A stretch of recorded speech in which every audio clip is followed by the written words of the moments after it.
হচ্ছে কি ক্লাসে পড়ছি না যে কি থাকে, ধরো এটাকে আমরা বাদ দিলাম, হ্যাঁ বাদ দিয়ে হচ্ছে এইটা হচ্ছে bladder, this is urinary bladder, ঠিক আছে। এইটা হচ্ছে রিপ্রোডাক্টিভ ট্রাক্ট, এটার উপরে একদম এটার উপরে এই যে এইভাবে থাকে। আমরা একটু কেটে দেখছি তো আগের ক্লাসে। এটা হচ্ছে নিচে থাকবে না, ব্লাডার নিচেই তো থাকলো, উপরে রিপ্রোডাক্টিভ ট্রাক্ট, ঠিক আছে। দেন হচ্ছে কি বাইরে থেকে এই যে দেখো এটা হচ্ছে বালবার, এই যে বাইরের অংশ, ঠিক আছে, কেটে ওইভাবে আসছে ব্লাডার। অ্যান্ড এইটা হচ্ছে তোমার ভ্যাজাইনা, এই যে পুরাটা, ঠিক আছে, ভ্যাজাইনা।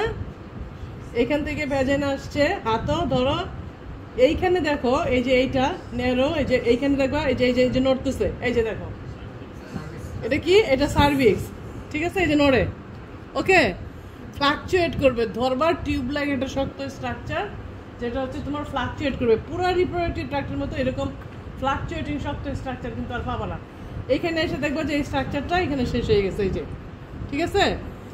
যখন আরপি করি আমরা তখন কিন্তু এই স্ট্রাকচারটা আগে ধরা শিখতে হয়, শুনলে তোমার হাতে থেকে দেখবো যে এরকম করে স্লিপ করবে, ঠিক আছে, এরকম করে স্লিপ করবে, তুমি এই জায়গাটা এইভাবে ধরবা, ধরলে কিন্তু তুমি বুঝবা যে এটা আমার, এটা আমি এখন সার্ভিক্স পাইছি, এই যে সার্ভিক্সের ইনার অস, এই যে হাতে এখানে এসে আউটার অস, ইনার অস এটা হচ্ছে আউটার অস, মানে এক্সটার্নাল অস আর ইন্টারনাল অস, ঠিক আছে। অ্যান্ড দেন হচ্ছে এটা body of the uterus, bifurcation of the uterus, uterine horn, uterus bifurcation হয়ে এটা কিন্তু ব্রড লিগামেন্ট ইন্টারকর্নুয়াল একটা পেয়ার তৈরি করছে। এখান থেকে এসে কি হচ্ছে, হর্নটা দুই দিকে চলে গেছে, এ দেখো হর্ন যখন গেছে, হর্নের হচ্ছে tip of the horn, tip of the হর্নে দেখো এই যে ব্রড লিগামেন্টের মধ্যে যে সুতার মতো একটা অংশ আছে, দেখছো সুতা আছে না, এইটাই হচ্ছে ফেলোপিয়ান টিউব। এই দেখো টিপ অফ দ্য হর্নের সাথে স্মার্ট টিউবুলার জাংশন, এটা এখান থেকে শুরু হয়েছে ফেলোপিয়ান টিউব, আস্তে আস্তে দেখো চলে আসতে আস্তে আস্তে একদম এসে শুরু, একদম এসে এই যে এইটা হচ্ছে ওভারি, দিস ইজ ওভারি, এই ওভারির উপরে এসে কাছাকাছি এসে সে জয়েন করছে। এটা একটু ইনটেক আছে যে এটা, এবং ফেলোপিয়ান টিউবটা এসে একদম বড় হয়ে জিগজ্যাগ হয়ে ফিমরিয়েটেড বর্ডার হয়ে এখানে এসে একদম কাছে এসে যে ওভারির কাছে এসে যে এখানে অপারেট করছে, ঠিক আছে, এই যে, ঠিক আছে।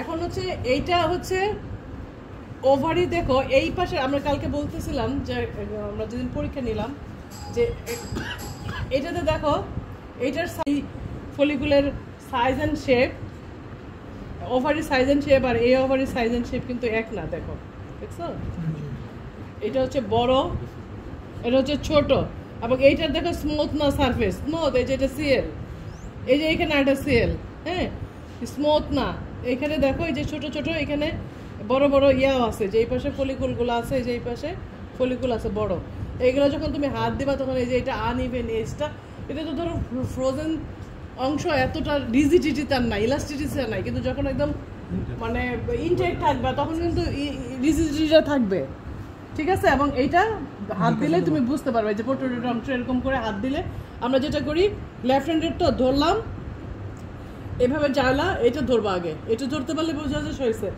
তুমি কি করবে, এই অ্যাঙ্গলটা এখান থেকে প্রসিড করবা আরপি করার সময়, প্রসিড করে এটা ধরে যে বাইফার্কেশনের ভিতরে আঙ্গুলটা একবার যদি নিতে পারো এভাবে নিবা, নেওয়ার পরে এটা ধরে টান দিলে পরে তোমার কাছে চলে আসবে। অথবা এই যে সার্ভিস পেলো না, এটা তো ঘুরে এখানে আসে, এই সার্ভিস থেকে একটু সামনে আগায়া জাস্ট এইদিকে এসে হাতটা যদি দাও তাহলে এটা এরকম করে ধরবা, জোরে টিপলে কিন্তু সিএল টিএল সব লাইসেন্স হয়ে যাবে। তোমাকে জাস্ট পালপেট করতে হবে, জাস্ট ফিল করতে হবে এরকম, এই যে ধরলা, এই যে ধরলা, আবার এই পাশ থেকে হাতটা ঘুরে নিয়ে এসে এটা পাবা, এটা ধরলা, এই দুইটা ধরার মধ্যে কিন্তু তোমার ডিফারেন্স আকাশ পাতাল তুমি বুঝতে পারবে। এটা ছোট, এটা স্মুথ স্মল ওভারি, এটা হচ্ছে আনইভেন ওভারি, একটু লার্জ ওভারি, তোমার হাতে ধরলে কিন্তু তুমি বুঝতে পারবা। যখন তুমি বুঝতে পারবা যে ওভারিতে ফলিকুল আছে বা নাই, তুমি কেন অ্যানাস্টেস হয়েছে, কেন তার হিটে আসে না, কেন ইয়ে আসে না, তুমি কিন্তু বুঝতে পারবা। আরো অ্যাডভান্স স্টেজেস আছে যেগুলো দিয়ে আমরা ovulatory dynamics, follicular dynamics, follicular waves আমরা কাউন্ট করতে পারি, আলট্রাসোনোগ্রাফি দিয়ে করতে পারি, আমরা চেষ্টা করবো এগুলো দিয়ে করতে ইনশাল্লাহ। তবে সবচেয়ে ইম্পর্টেন্ট হচ্ছে আগে তোমাকে আরপি শিখতে হবে। তুমি রেকটাল পালপেশন করে যদি এটা ডায়াগনোসিস করতে পারো, দেন হচ্ছে দেখো তো এটা কি দিচ্ছি। হ্যাঁ সাইফুল লাউড সাইফুল আমি শুরু করি না, তোমাকে যে বললাম আমি শুরু করছি, ক্লাস শুরু করছি, ওদেরকে লিচু বাগানে বসতে বলছি। না না আমি তো তোর সাথে কথা বলে আর ফোন করি নাই, আগে ফোন করছিলাম। না না না আচ্ছা আচ্ছা অসুবিধা নেই, ঠিক আছে। বুঝতে পারছো? তার মানে হচ্ছে কি তোমাকে আগে আরপি করে আমি যেটুকু বললাম এটুকু বুঝতে হবে। এটা হচ্ছে নন প্রেগনেন্ট অবস্থা আমাদের ডিজিজ কন্ডিশন আইডেন্টিফাই করার জন্য এই অবস্থায় থাকবে। দেখো প্রেগনেন্ট না, কিন্তু যদিও সিএল ফর্মেশন হয়েছে, এখানে ওভুলেশন হয়েছে, কিন্তু কোনো কারণে তার ফার্টিলাইজেশন হয় নাই, যার জন্য সে নন প্রেগনেন্ট। বিভিন্ন কারণে ফার্টিলাইজেশন নাও হতে পারে, ইনফার্টিলিটি বা ফার্টিলাইজেশন হওয়ার পরও কনসিভ নাও করতে পারে। ইনফার্টিলিটি অনেক কারণ আছে, সেগুলো আমরা পড়বো, বাট ফার্স্ট হচ্ছে ইনফার্টিলিটি তার, এটা বুঝতে পারছো? আর এই যে এটা হচ্ছে ব্রড লিগামেন্টের পোলাপান, তো এই দেখো ব্রড লিগামেন্ট দেখছো, এই যে এখানে পাকার মতো দেখছি না, এটার ভিতরে সব এই যে ওভারি টভারি সব ব্রড লিগামেন্টের মধ্যে থাকে, এইটা হচ্ছে সব ব্রড লিগামেন্টের থাকে, এরকম সবগুলোর মধ্যে আছে, আলাদা আলাদা করে তোমরা দুইটা ভাগ হয়ে দেখবা। হ্যাঁ, এখন যেটা ইম্পর্টেন্ট থিং সেটা হলো যদি প্রেগনেন্ট থাকতো, দেখো দুইটা হর্ন কি একই রকম না, ডায়ামিটার সাইজ শেপ ডায়ামিটার একই রকম। যদি প্রেগনেন্ট থাকতো এই একটা হর্ন বড় হইতো, একটা হর্ন ছোট হইতো, এটাকে আমরা বলি কি বলি, এটাকে বলো অ্যাসিমেট্রিক্যাল ইউটেরাইন হর্ন। সিমেট্রিক্যাল না, asymmetry of the uterine horn. প্রেগন্যান্সির যে পাশে সিএল ফর্মেশন হবে, যে ওভারিতে সিএল পাবে ঠিক সেই ওভারিটা সোলেন থাকবে, এটাকে আমরা কি বলি asymmetry of the uterine horn. Pregnant না হইলে পরে কখনোই অ্যাসিমেট্রি হবে না, বাট অ্যাবনর্মাল কন্ডিশন হতে পারে। কি হতে পারে? পারামেট্রি হতে পারে, পাস জমা হয়ে গেলে সোলেন পাবা। ইউটেরাইন হর্ন সোলেন বিভিন্ন কারণে হবে। এবারে আমার ছেলে ফোন করছে, একটু দাও তো বাবু, একটু দাও তো। ব্যাক সাইড না লেফট সাইড, যে কোনো সাইড দাও। হ্যাঁ আব্বু আমি ক্লাস নিচ্ছি বাবা, ক্লাস নিচ্ছি, বলো। এখন হচ্ছে যে মানে যে কোনো কারণে তোমার ইউটেরাইন হর্ন সোলেন হতে পারে, পানি জমা হতে পারে, যেটাকে আমরা হাইড্রোমেট্রা বলবো। মেট্রা যখন ইউটেরাসে কিছু হচ্ছে, মেট্রাইটিস, মেট্রিয়াম এগুলো বলি, যে অ্যান্ড্রোমেট্রিয়াম, পেরিমেট্রিয়াম, কি মায়োমেট্রিয়াম থেকে মেট্রা আসবে শব্দটা। তো ইউটেরাসের পানি জমলে হাইড্রোমেট্রিয়াম, মিউকাস জমলে অ্যাকুমুলেশন হতে পারে মিউকোমেট্রিয়াম, পায়োমেট্রা পাস জমলে, বিভিন্ন কারণে আমরা পাস দেবে, এবং এগুলো জমলে সোলেন হবে। কিন্তু যদি পাস জমে, সে কি একটা হর্ন দেখে জমবে? সে তো দুইটা হর্নে জমবে, বা একটা হর্নে জমলেও জমতে পারে। সেই ক্ষেত্রে যেটা হবে, তোমার ওই যে সোলেন প্রেগনেন্সির সময় যে বাম্পিনেসটা, ওই বাম্পিনেসটা থাকবে। বাম্পিনেস কি, তুমি যদি একটা প্রেগনেন্সির সময় হয় কি ফ্লুইড ফিল একটা কেভিটি থাকে, এমনিওটিক কেভিটির ভিতরে বাচ্চা থাকে, ওয়াটার ব্যাগ থাকে, ওগুলো দিয়ে পানির মধ্যে বেলুনের মধ্যে সে ভাসতে থাকে, পানি ফ্লুইড ফিল বেলুনের মধ্যে সে ভাসতে থাকে। তখন তুমি চাপ দিলে কি হবে? বাম্পিনেস আসবে না, সে তো ওই ফিলিং পাবা। আর অন্যগুলো আসলে ডেবে যাবে, পসপস করবে, কোনো ব্যাক প্রেশার তুমি পাবা না, বাম্পিনেস থাকবে না। সো তুমি কিন্তু আইডেন্টিফাই করতে পারবা যে সাধারণত দুইটা হর্নেই মিউকোমেট্রিয়াম হলে, মিউকাস জমলে দুইটাতেই জমে, পাঁচ জমলে দুইটাতেই জমে, ঠিক আছে? তো যার জন্য asymmetry of the uterine horn শুধুমাত্র আমরা পাবো কখন? প্রেগন্যান্সিতে। তার মানে কি এটা আমাদের অ্যাসিমেট্রিক্যাল? সিমেট্রিক্যাল।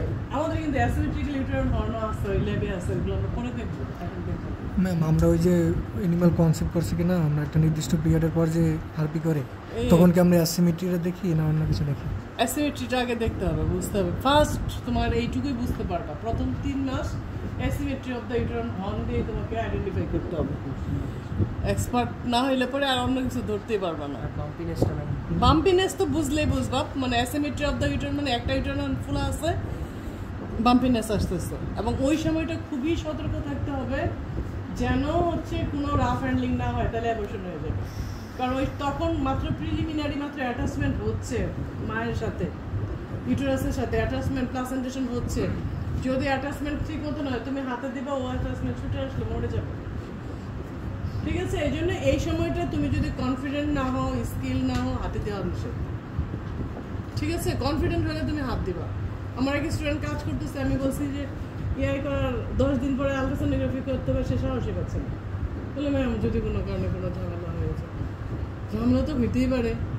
তো যে তোমার নিজের গরু, আমি তখন তারা বলছি যে তুমি এক কাজ করো, ভয় পেলে নিজের গরু কিনে এটাকে প্রেগনেন্ট বানাইতে হবে, কাজ তো করতে হবে তোমাকে, শিখতে হবে, তাই না? এখন এটা হচ্ছে আমরা কিভাবে শিখবো? আমাদের যদি ফার্মে প্রেগনেন্ট অ্যানিমেল থাকে তাহলে, তাই না? ফার্মারের গরুকে তুমি প্র্যাকটিস করতে পারবা, শিখতে পারবা? কখনোই শিখতে পারবো না, এবং হাত দিবাও না, ঠিক আছে? কখনো হাত দিবাও না, এটা তো ক্ষতি করা, তার একটা ক্ষতি করে না, এক কথা। আরেকটা কথা হচ্ছে যে ক্ষতি করে যদি তোমাকে ছেড়ে দেয় তো বেঁচে গেলাম, সে তো তোমার ছেড়ে দিবে না।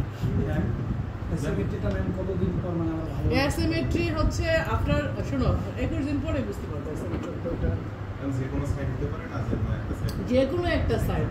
শোনো, যেটা আমি তোমাদেরকে প্রথম কথা বলছি, মনোটোকাস মানে কি? একটা বাচ্চা দিত। পলিটোকাস মানে অনেকগুলো বাচ্চা দেয়। আমরা কি গরু, মহিষ, ঘোড়া, হিউম্যান বিইং, এরা বাচ্চা সাথে একটা দেয়, তাই না? নর্মালি আমাদের বাচ্চা একটা হয়, ওভুলেশন একটা হয়, কখনো কখনো 3টাও হয় বাচ্চা, 3টাও তো হয়, ট্রিপলেট হচ্ছে, 4টাও বাচ্চা হয়, সমস্ত 4টা ট্রিপলেট কোয়াড্রেন্ট হচ্ছে, সেটা ডিফারেন্ট, এক্সেপশনাল, বাট নর্মালি একটা হচ্ছে। তার মানে কি যে কোনো একটা হর্নে পাবা তুমি। এবং সাধারণত গরুর ক্ষেত্রে দেখা যায় যে রাইট হর্ন বেশি অ্যাক্টিভ দেন হচ্ছে লেফট হর্ন। এটার ব্যাপারে একটা কথা আছে, কথাটা হচ্ছে কি, এটা দেখো রাইট হর্নে রাইট ওভুলেশন হয়েছে, লেফটে কি থাকে? রুমেন থাকে। এটা বলা হয় যে রুমেনের প্রেশারে থেকে তোমার হচ্ছে কি বলে, ওভুলেশনটা ভালো করে হয় না, একটা প্রেশার থাকে রুমেনে, এই জন্য ওভুলেশন হয় না। এই জন্য বলা হয় যে লেফট হর্নটাই বেশি অ্যাক্টিভ থাকে, সরি রাইট হর্নটা। তবে লেফট থেকে যে হবেই না এরকম কোনো কথা নাই, হইতে পারে, তবে বেশিরভাগ দেখবো যে রাইট হর্ন থেকে বেশি হয়, ঠিক আছে? তাহলে আমরা যদি এইটুকু আমরা এখন আজকে এটা দেখবা যে ফলিকুল দেখবা, সিএল ফর্মেশন হয়েছে, দেখো তুমি সার্ভিক্সটা ধরো, সার্ভিক্সটা ধরে খালি হাতে ধরবা, প্রত্যেকেই ধরবা, ধরে ফিল করো যে কেমনে ফ্লাকচুয়েট করে। আমি কিন্তু সকাল থেকে যেন বের করে রাখছি একদম অরিজিনাল ফিলটা পাওয়ার জন্য। এই ফ্লাকচুয়েটিং যদি বুঝো, দেন নেক্সট সপ্তাহে আমরা গরুতে যাবো সরাসরি। যত কথাই বলো, আমার এই যে আন্ডার গ্রাজুয়েটে আমার মাস্টার সেকশনটা গত রোজা, এই রোজাতে এদেরকে নিয়ে তখন ফার্মে আরপি শিখাইতে হচ্ছে আবার, তখন এসে বুঝছে যে আরপির দরকার। ক্লাসের সময় হাত দেয় না, তো এরকম নগদের মতো দাঁড়ায় থাকে, ও দিচ্ছে দেখ না, আমি দেখবো না। এখন যখন ফিল্ডে গেছে, এখন তো তাদের দরকার, এখন আবার শিখাইতে হলো, ঠিক আছে? আবার শিখালাম। বাট এটা যদি শিখতে পারো, এটা ধরতে পারো, দেন হচ্ছে তুমি এটা করতে পারবা। ম্যাম সিস্ট যদি হয় ওভারিতে, তখন কি আমি সিস্ট যখন আমি পড়াবো, সিস্টও বুঝতে পারবা, সিস্টও তুমি বুঝতে পারবা, কারণ তুমি নর্মাল ফলিকুল যদি ধরতে পারো কোনটা সিস্ট, তখন তুমি বুঝতে পারবে, ঠিক আছে? এই জন্য এখানে দেখো, এগুলো তো অনেকগুলোতে আছে ছোট ছোট, এই দেখো এগুলোতে যে ওভারিতে, অনেকগুলো ওভারিতে দেখবো যে এই যে, এই দেখো, এই যে এই যে দেখো ফলিকুল আছে বড় বড় আছে না ফলিকুল, এই যে দেখো, এই যে এইখানে আরো বড় আছে, এই যে একটা, হ্যাঁ অনেকগুলো আছে।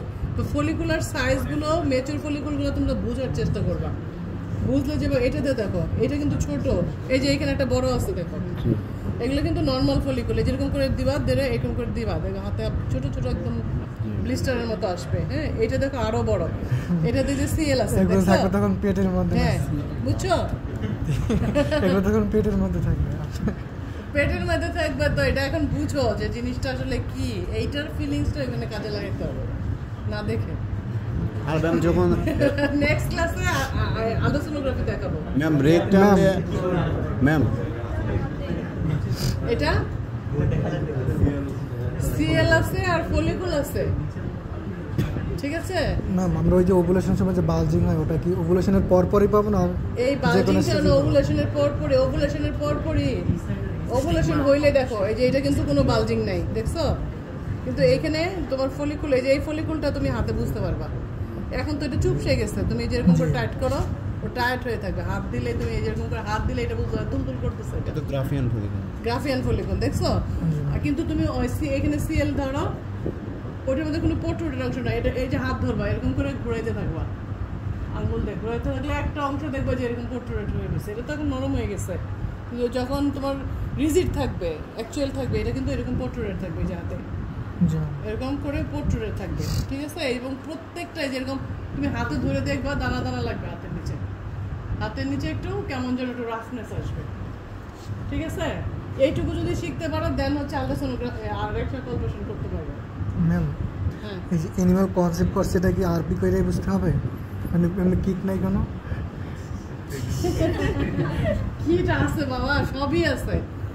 অ্যাকিউরেসিটা অ্যাকিউরেসি খুব ইম্পর্টেন্ট। এখন একটা আমার কাছে একটা কিট আছে, পানি গেল, পানি। মোবাইল আমার ওখান থেকে একটু দাও।